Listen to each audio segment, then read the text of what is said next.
To create a SharePoint list, follow these steps. Open SharePoint. Log into your SharePoint site via Microsoft 365 or directly through the SharePoint URL. Access site contents. Navigate to the SharePoint site where you want to create the list.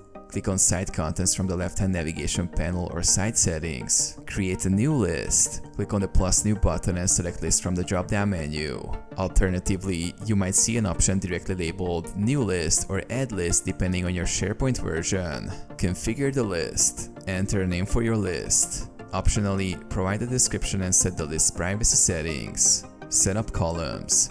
After creating the list, you can customize it by adding columns to capture specific data. Click Add Column to choose the type of data and configure column settings. Add items. Once the list is set up and columns are configured, you can start adding items by clicking New or Plus New Item and filling in the details for each entry. Save and share. Your list will now be available for use. You can share it with team members or adjust permissions as needed.